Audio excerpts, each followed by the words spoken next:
make that argument? Maybe not. Early mid. Early mid, yeah. You tell me when to go. Okay. Reminder, fellowship meal today. We're going to be celebrating Aiden. He's leaving, I think, at the end of the month. Is that right? 23rd. And if you're not able to stay, if you do get a chance to see him, just make sure to wish him well and on his journey, let him know that we'll be thinking and praying about him. The 23rd and 24th of June, so you got about, call it 6-7 weeks. There's going to be a retreat at the Wolfgang's camp up in Cooks Forest. Is that right? Connect with Sherry or Keith with more information, but that's awesome that they're opening their camp up for what sounds like a pretty awesome time. I think we hit this last week, but the Fifth and Beechwood congregation again is doing a Walk for Water event. That's the same weekend as the retreat. That's on June the 24th. So if you don't find yourself able to make it to the retreat, perhaps that could be something that you get involved with. Again, it's walkforwater.org is the website if you just want to find out more information or if you want to think about donating to that cause. Yeah.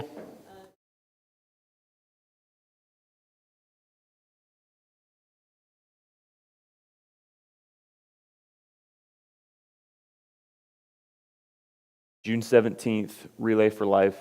And where is it at? Okay. All right, there's a team through work.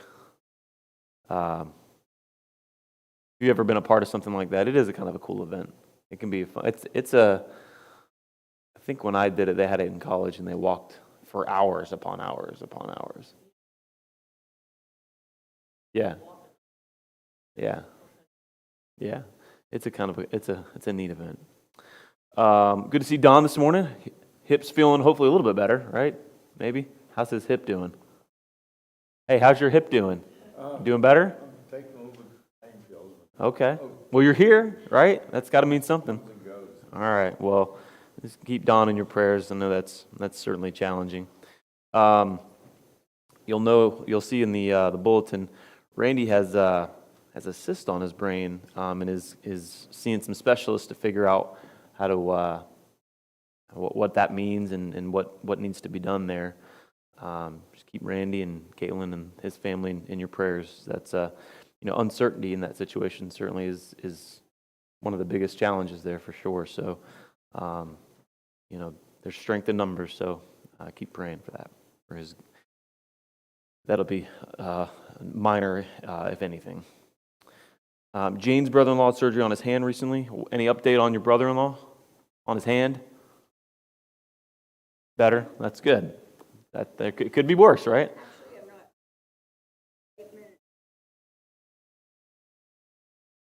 Okay. All right. So as far as you know, it's gotten better. And Gwen's going to be is she moving back to New Brighton? Was she here originally? I don't know the backstory, but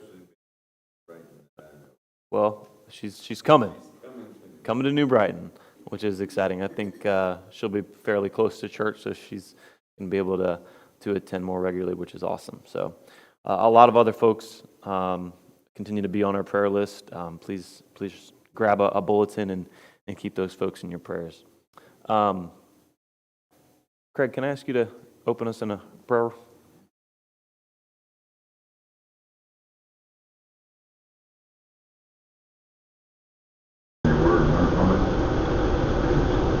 Help us to open our minds and hearts closer to you and to our knowledge of you. Thank you for your Son, his sacrifice for us and what he means to us on that last great day. We pray for those who are missing that various health concerns and needs. You know exactly what to do and place it in your hands to heal them up. Use the doctors who are caring for them and give them the wisdom to do it right and quickly. Thank you for the teachers that we have and Richard and the sermon that we have later on, and bless them with a recollection of what they have planned. That's what much benefit from it. It's in Jesus' name we pray. Amen. All right, let's open to Genesis 1, starting in verse 26.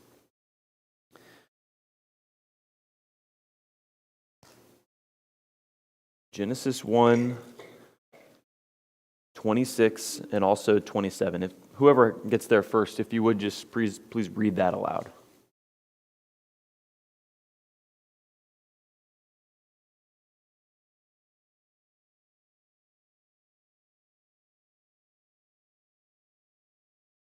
Man in our image according to our likeness, and let them rule over the fish of the sea, and over the birds of the sky, and over the cattle, and over the earth, and over every creeping thing that creeps on the earth. God created man in his own image. In the image of God created him. Male and female he created them. All right, so this morning we're going to spend some time talking about what is and also what is not the image and the likeness of God. This is a rather highly contested conversation, both in the church and probably more so outside. But I think there's a couple of things that we can point to know that we are truly God's creation in a number of different ways. We'll look at a couple, what I would think to be more logical ways to approach this conversation. But what we're going to start doing first is we're going to eliminate what it likely is not, what does not mean, which might be a little bit easier than to define what it actually is. But that's what we're going to do today. Is we're going to say, okay, what does it probably not mean? And then spend some time saying, okay, here's what we can point to get a better idea of what it actually means based on what's in Scripture. All right. So when you think about that phrase, in the image and the likeness of God, even though we're going to start with what does it not mean, but what does it mean to you? How do you define, or what is your understanding of the image and the likeness of God?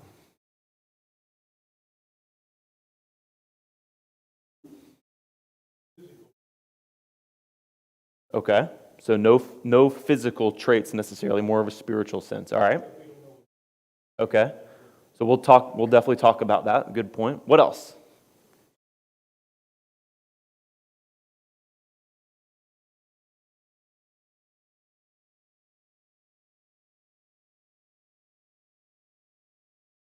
Okay, so there's some parallel to what Rich said there, but there's definitely an element that talk about the soul, perhaps, and how it does live on for eternity. Yep, absolutely. What else?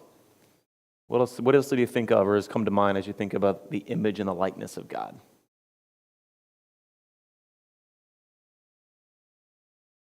Okay, so that's definitely some things that we'll discuss, and there's clearly some differences between animals, as you had said, and mankind, certainly.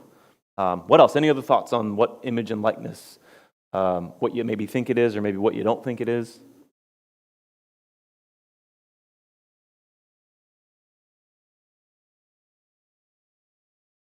Okay, let's count to 5. All right, let's turn to Genesis 3. Chapter 5. Genesis chapter 3, verse 5, So, in this chapter, this is what's commonly known as the fall of man, right? So as we dig into kind of creating some, if you think about it like a puzzle, right? If you put usually I'm terrible at puzzles, by the way, I've maybe said this before, but I guess the best way to build a puzzle is to start with the corner pieces, and then you build out the edges. That's why I don't do puzzles. I can't stand them. But that's what we're going to do right now. Is we're going to find the corner pieces and maybe start building some of this argument for what it is and maybe what it is not. Okay. So let's think about some of those corner pieces. What does it mean to be divine? We know and we say that God is divine, but what does that actually mean to be divine? For the record, I had to define it via Google search myself. Go ahead, Lindsay. Oh, yes, fine. Okay, most holy. What are some other definitions that maybe you've heard or that you know of?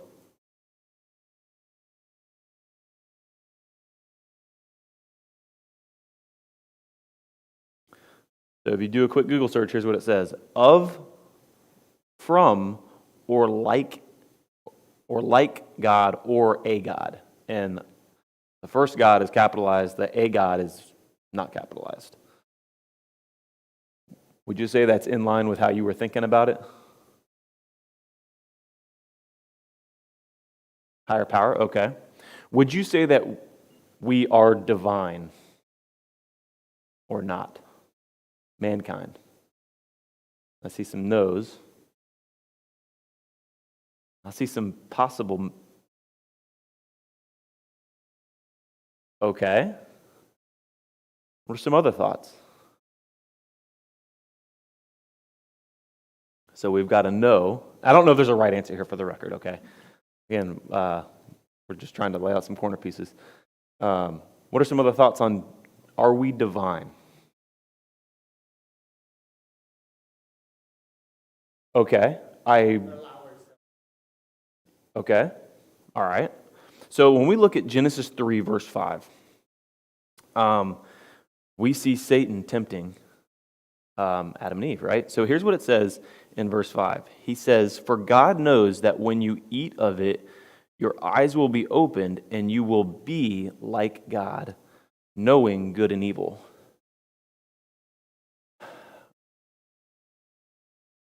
How does that help us determine if we are divine as God created us? Which would probably, like the way I think about divine is we would be on the same level as God. How do you feel about that definition and therefore answer the question, are we divine or not? I see some no's. God knew Right. to do it. Yeah. So We needed some help. we were created, yeah,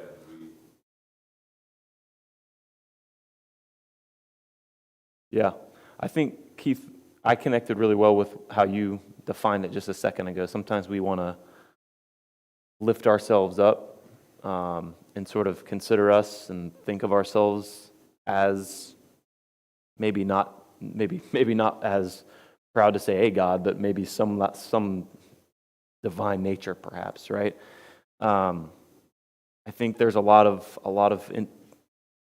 probably not so much average folks like us, but maybe it's more in the celebrity space, perhaps that you know the egos become very large, and perhaps the amount of wealth that they're able to accumulate, or social status, or I don't know if this is still a thing, I don't have it, but number of followers on your social media page, perhaps that inflates the ego, right? To consider oneself to be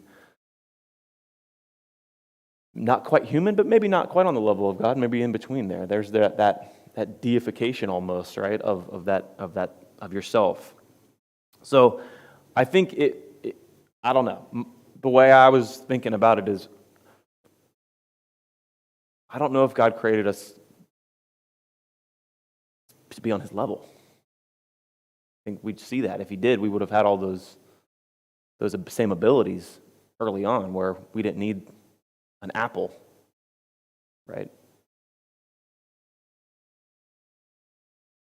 Okay.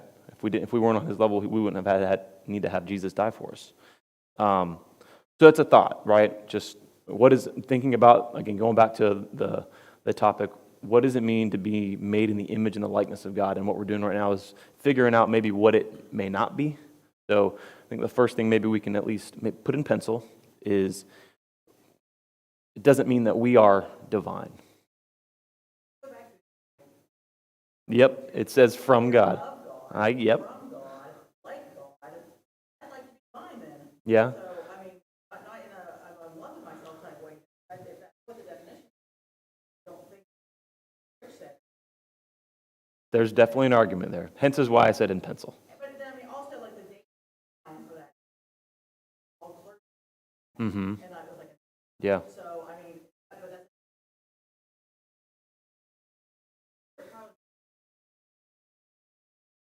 Word,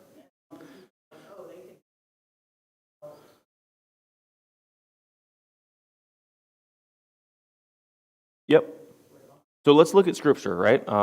So let's look at Ezekiel 28. So this is God revealing to the king of Tyre through Ezekiel. Ezekiel chapter 28.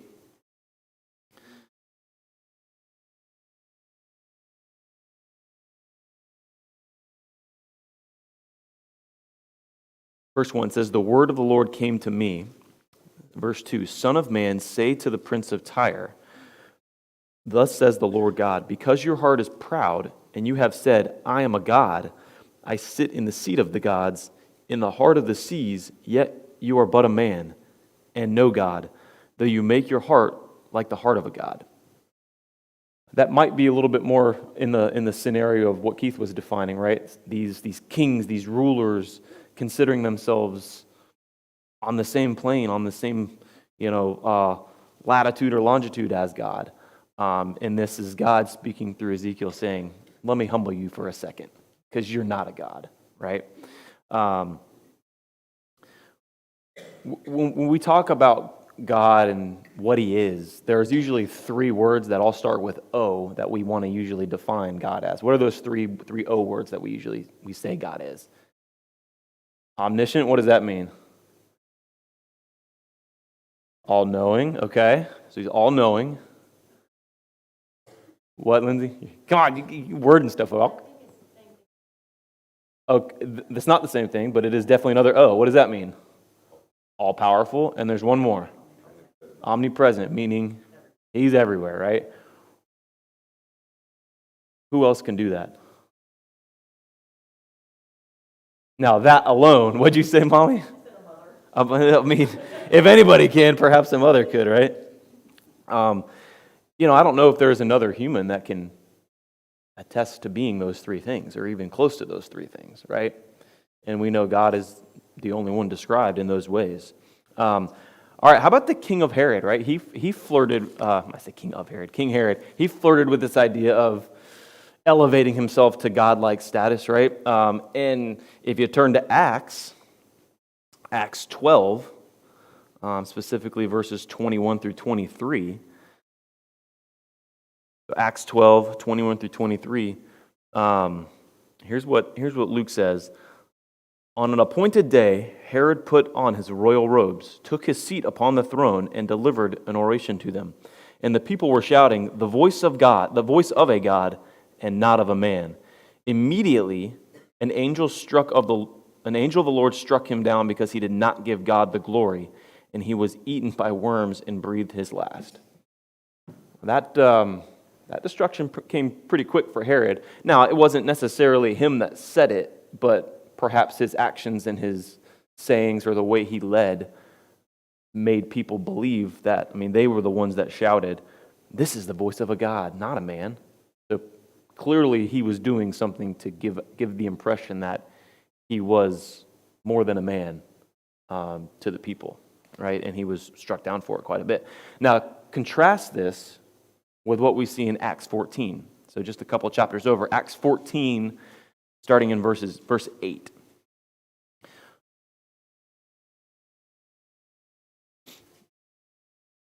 So we're going to read, if someone can read 8 through 18. So what we've got here is we've got Paul and Barnabas, and they're at, I believe it's Lystra, I believe, right? Or is it Lystra? Is it the I or is it the long Y? I'm going to say Lystra. I don't know. I always go back and forth there.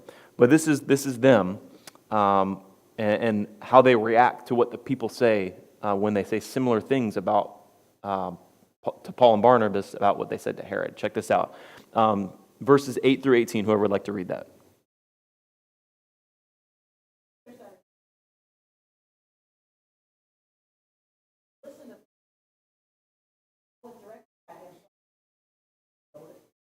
Stand up on your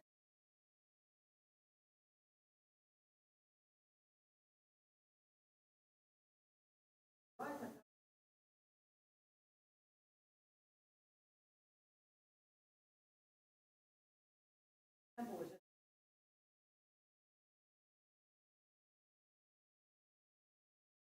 the apostles.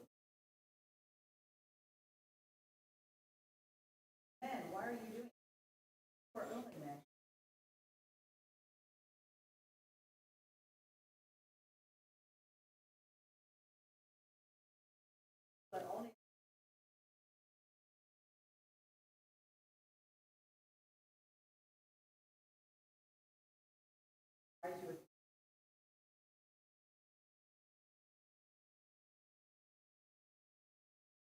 Thanks, Molly. So, I mean, not a rhetorical question.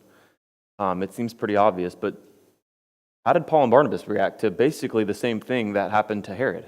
What was their reaction?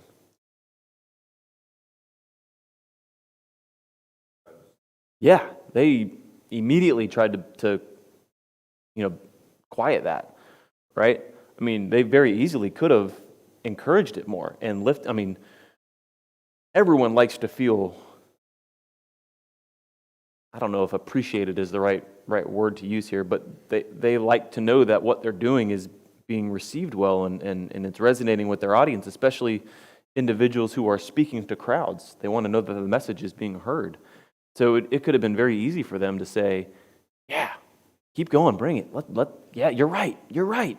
But they immediately squashed that, right? And very, very clear contrast to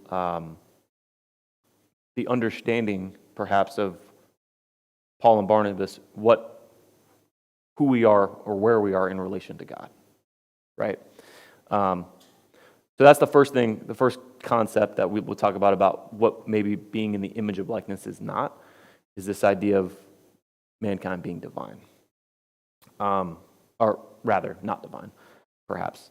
A couple other things, but any other thoughts on the whole divine concept before we move forward?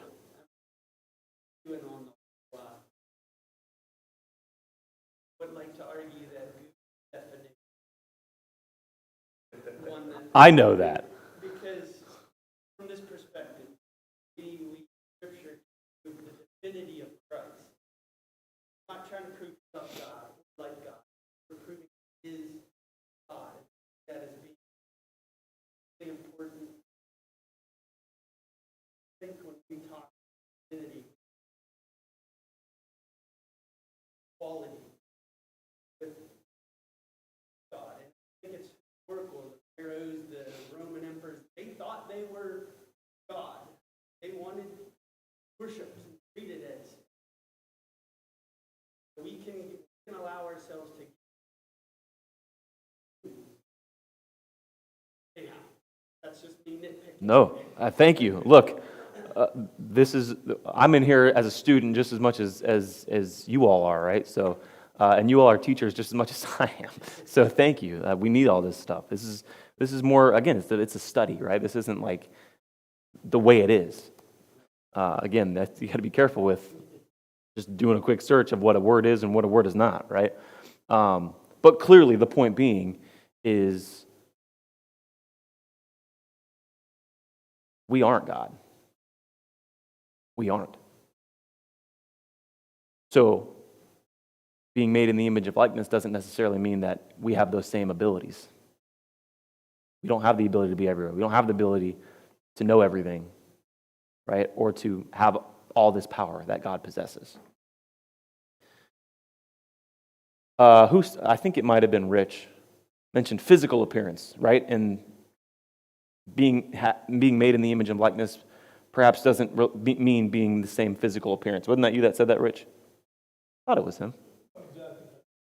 But it was more spiritual than what you said. Correct.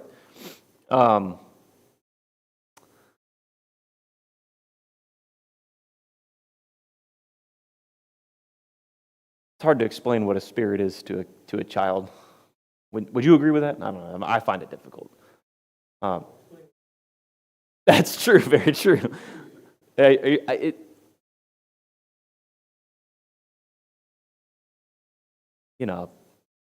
God may have 2 eyes, 2 arms, and 2 legs. I'm not sure.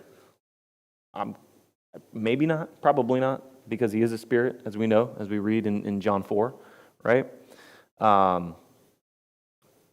We also know, if you turn to Acts 17:29, we know that God is not like gold or silver or stone. I think the context there, meaning he is not physical in nature, right? He's not tangible where he can potentially, you can go poke me on the shoulder type of thing. But in John 4:24, we know that God's a spirit. And we know, in putting some other verses from the New Testament together in Luke and in Matthew, that spirit does not have flesh and bones. So our resemblance physically doesn't necessarily bear the image of what God is in any physical way.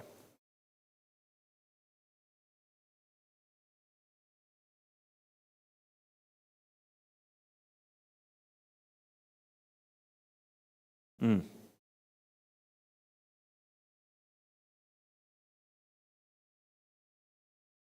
Hmm. Any other thoughts on the physical component?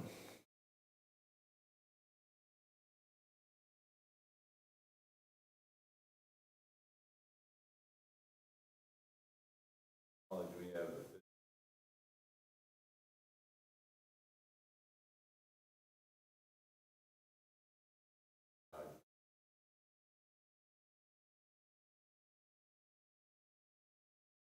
Tells us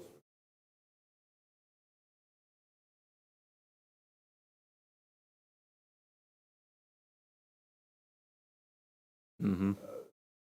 Gray hair and thing, yeah, it's a lot different than I know. and it was said earlier. I think it was a combination of what Rich said and what Keith said, right? Not a physical sense, but a spiritual sense, and the fact that what it could mean is we are eternal, not in the physical body that will go away, but our soul stays on forever, right? So perhaps that could be a meaning of what made in the image and likeness of God actually means. Because if you think about anything else that He created, what else is eternal?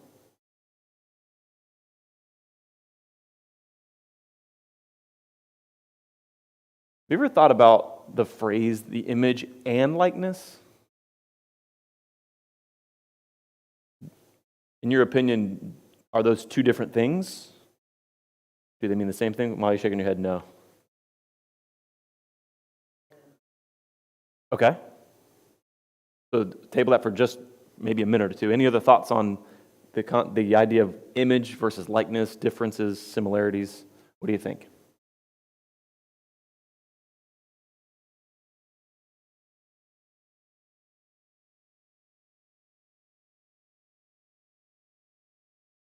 Yeah, what would be the point if you didn't, right? Like,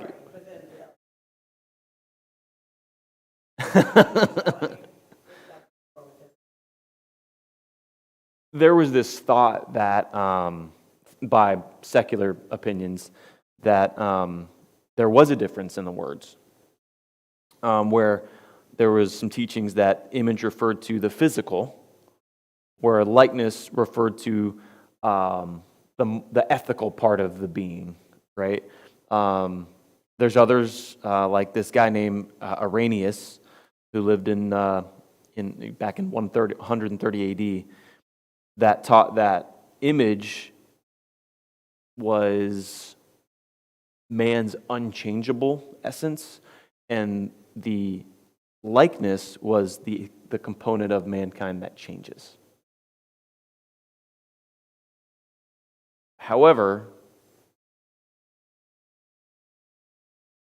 there are many scholars, and from the study that I've looked at, it seems the majority of scholars have come to the determination that they are interchangeable. They are synonyms, this idea of image and likeness. If you go back to the original language, as we talk about a lot, those Hebrew words, they don't speak of two different entities. They're the same thing. Likeness is meant to sort of emphasize the concept of image. And there's not really a lot of tangible evidence to make any distinction between the two. I just have always thought that was interesting how both those phrases are there. I don't know. Anyway, last thing before we talk about maybe what is image and likeness of God is, did God give man power? Not power, this is the only thing I can think of, smashing people with a hammer, right? Or the ability to transform into a big green monster type of thing. But did He give us power? And if so, what?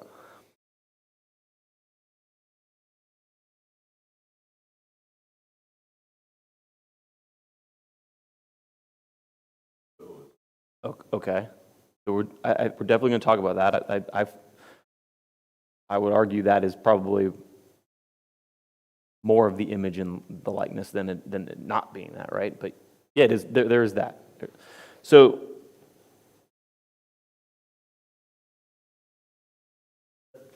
okay, he definitely did that.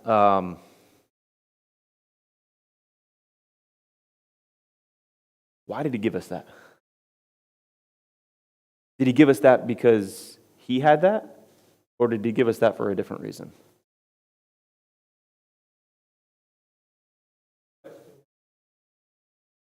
Okay. Okay.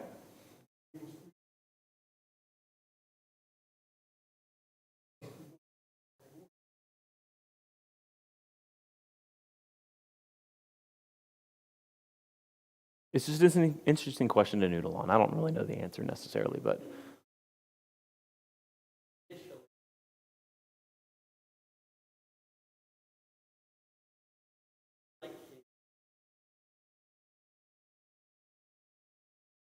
They're limited, yeah. but it give us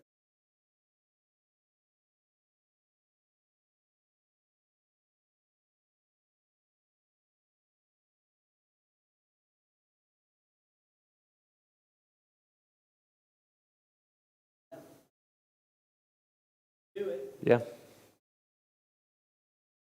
That's some, I don't know. I don't know either. As parents or if, some of your teachers as well, not always, but some of the most successful students or whatever, whether it's athletics or arts, a lot of times they become successful because they fail and they mess up and they figure out, oh, all right, this is how I'm supposed to do it. This is what I really need to be doing.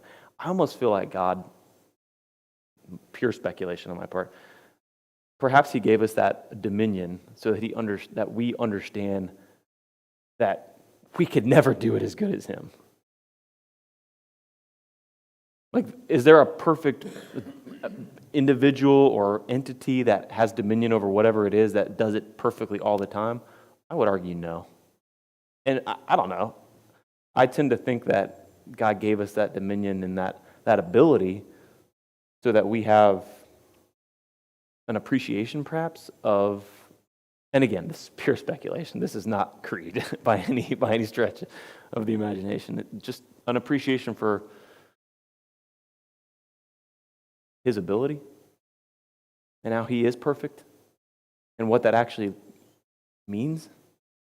Because these concepts of perfection and eternity, while we can define them, it's a difficult thing to really grasp. Like, have you ever sat down and thought about eternity for a second? Like, it's scary.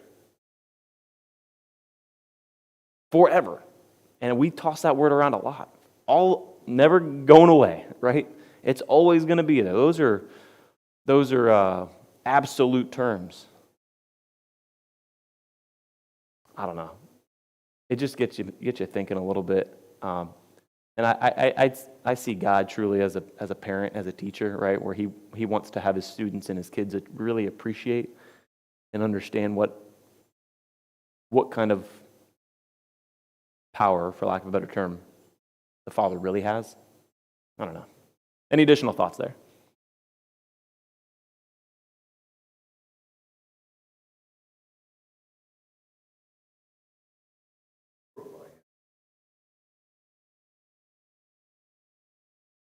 Yeah, that certainly could be it too. So so we spent a little bit of time talking about what it may not be, and not concretely, but let's dive a little bit deeper into, and we've hit it a lot, but what it could mean, more likely to mean. And we got to be careful with anything, right? Like, at the end of the day, and Keith, you said it earlier, right?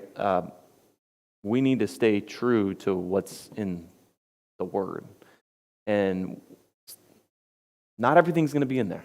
When we have what we need, but all these peripheral things, all these minute details that sometimes we want to know the answers to, they're not always going to be there. And our minds can take us there sometimes, and we can kind of connect A with B and C and then jump all the way down to W, but that in between may not be written in Scripture for us, so we have to be really careful with some of this stuff.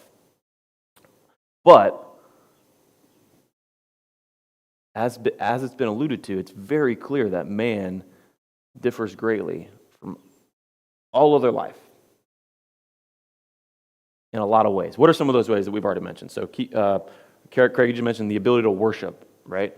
What are some other ways that mankind is unique and different from all other life that we know? Even if you've said it before, say it again. Say it again.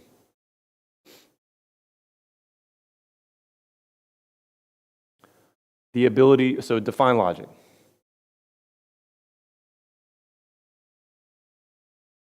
Okay. Yeah. Yep. Okay. What else?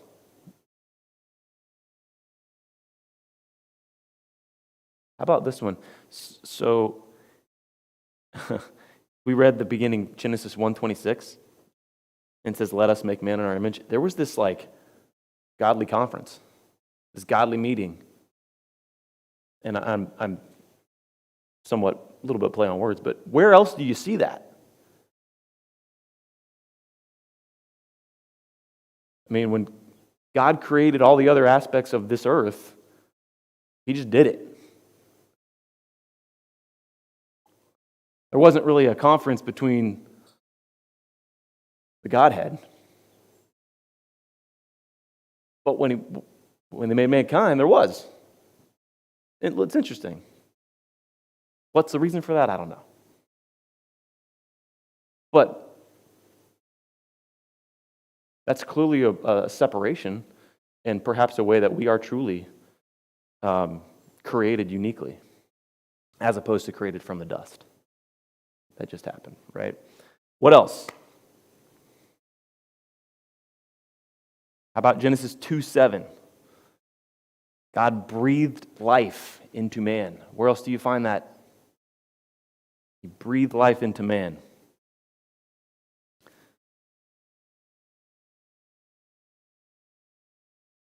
It's also interesting,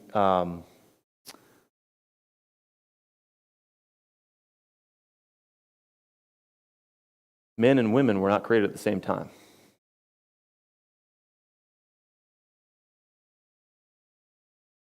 Right, we know Adam was first, and then a rib was taken out and created Eve. Also, unlike animals, mankind's not broken down into species according to their kinds.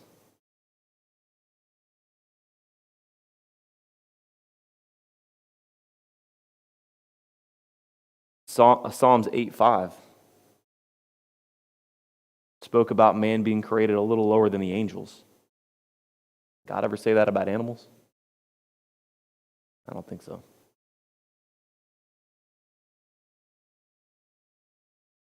And just simply the statement of mankind being created in the image and likeness of God, there's not another statement like that about any other walks of life, any other aspect of creation other than mankind. So we are different.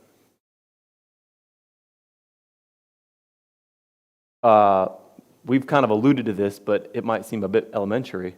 So you mentioned logic, we mentioned worship. At the very basic level, we can communicate, like speak verbally.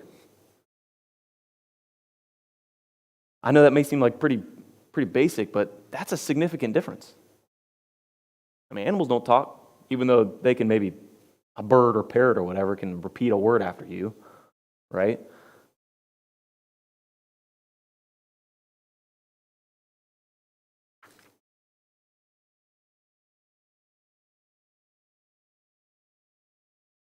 Well, you had said we use logic. Would you say that's the same as, I think you said it's the same as like reasoning, like kind of determining right from wrong? What other creation, what other creature has that ability?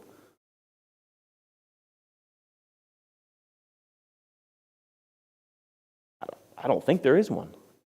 I mean, we can train animals to know what to do and what not to do, but do they know that inherently? They have instincts, right, which help them maintain their livelihood, and God put those instincts there. But right from wrong? Logic? I don't know. I don't think there's another being other than mankind that has that ability.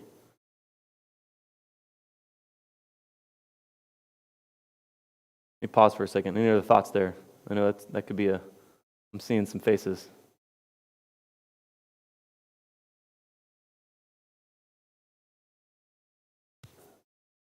Complexity. Order of it. Logical. And not something.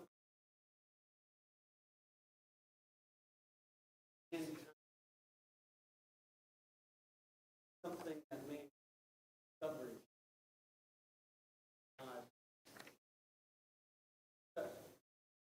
mental geniuses figure out cover what God already do. I think of mathematics, ability to high level advanced separation.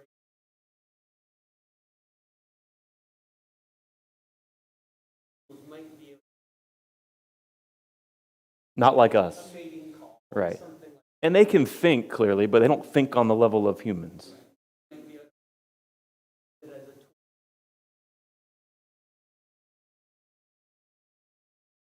gate then something else. There's a significant. And I think that idea of creativity is another separate reason than the ability to think and be logical, right? I think that is really, truly unique to mankind. And one of the things that I think you say, you know what? Think about, look around you, right? Romans 1:20, right? Even to the person who doesn't necessarily know God, they can see God. Think about the creativity that God had and the creativity that perhaps that he put in us, right? And we've talked about it a lot over the last several quarters about just the design and how there's so many things that we can point to that indicates designer and just the creativity that it takes to put into a design. Right? And he put that in all of us, even though some of us will say, I'm not creative at all, and I'm one to sometimes claim that. I don't have very many creative bones in my body, and as we typically think of creative. But just think of all the things that mankind has been able to do because of the ability to be creative that God has put there. And how that is just technology alone, for example. Right? I mean, that's the creative nature of mankind. Now, how we use that to our advantage or disadvantage, whole different conversation, right? But the idea that we are creative, I think, is certainly something that we can point to that said, yeah, that certainly is in the image and likeness of God. The ability to reason, the ability to communicate on a, we'll say, complex level, more so than animals, right? We talked about being immortal. And I know that sometimes feels a little bit scary to say.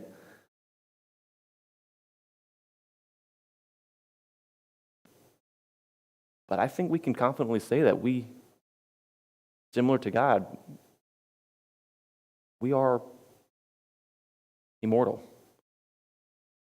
That again, I say that, I'm like, ooh, that doesn't feel good saying. But would anybody disagree with that?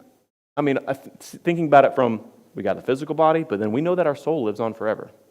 And our soul is ultimately going to be in a final resting place. And one of the other things that we can point to know that we are in the image and likeness of God is we've hit our ability to choose and reason, right? So that dictates where that soul ends up for the rest of eternity. I saw some maybe hands or faces, or anybody want to say anything? I know we're a little past time on the immortal piece of it.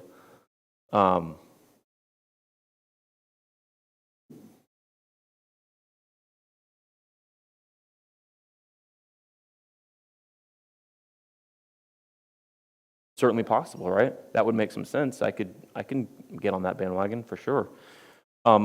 A couple of quick scriptures just to jot down, and maybe we can start with this next week too, with the idea of having an immortal soul, specifically, not that hate, like Highlander, I'm immortal, right? Like, that's not what I'm saying. We know that God uniquely formed our physical body, Genesis 2:7, from the dust of the ground, and he forms the spirit of man within him. That's found in Zechariah 12:1. The Hebrew word yatsar, Y-A-T-S-A-R, for form, is actually used in that's the same word in both of those passages. But one passage is talking about the physical body, while Zechariah is talking about the spirit of man. Ecclesiastes 12:7, unlike animals, man possesses a God-given spirit that returns to him when we die.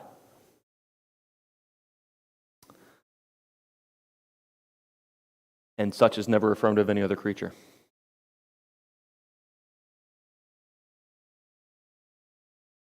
Hebrews 12:9, man's the only living body on the earth that possesses an immortal soul given to him by God, the Father of the spirits. Hebrews 12:9. So we're going to stop there. Maybe we'll wrap up a couple of other things, but kind of a really interesting study. I appreciate the comments and the conversation, but we are created in the image of God.